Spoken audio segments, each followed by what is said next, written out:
This is Robin Johnson from bestfromthenest.com, and I wanted to talk to you a little bit about dimensional weight today.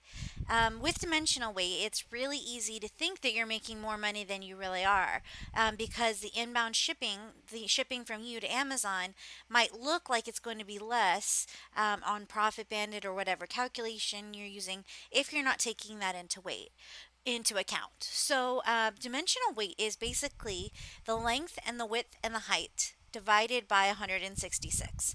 And it used to be that if it was under like 3 cubic feet, that they didn't charge you dimensional weight. It just however much it weighed, that's how much it weighed. But that changed as of this year. So now if you have a box that weighs less than the box's dimensional weight. So the length times the width times the height, you're going to pay, or divided by 166, you're going to pay the dimensional weight.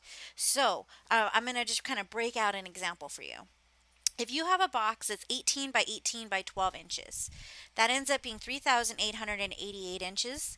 And then we're going to divide that by 166, and that ends up being about 23.5 pounds.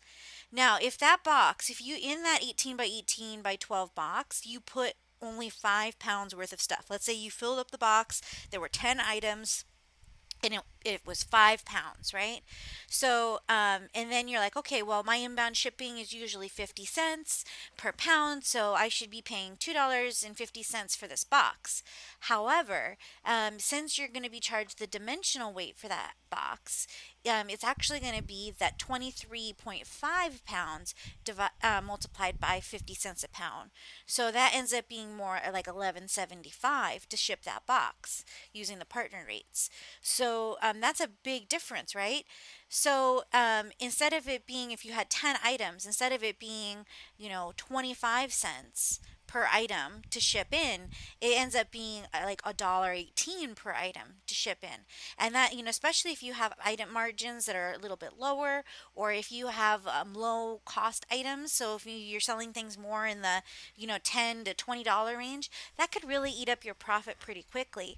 So you have to really watch for dimensional weight to make sure that you're not accidentally sending in your profits in these big boxes. So what we do at Robin's Nest is we know the dimensional weight of what certain size boxes are, and so we try to aim to get to as close as possible to the dimensional weight as we weigh as we pack them, or we try to cut the boxes down as much as we can. And when we're sourcing, we specifically look out for items that are going to be big and bulky and not weigh a lot. So, for example, like a big plush or like potato chip bags, anything like that, anything that's like big and fluffy or big and light, you're going to want to watch out for dimensional weight. Now, that doesn't mean we can't sell things that are big and light. It just means that we need to really be looking at the dimensional weight when we source, not just how many pounds it is.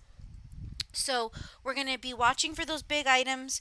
You can calculate your inbound shipping by dimensional weight. And then if you have extra room on the box, if there's like an extra 3 inches on the top, instead of just filling that up with packing paper and sending it in, what we recommend doing is either using a carton resizer or even just a simple box cutter.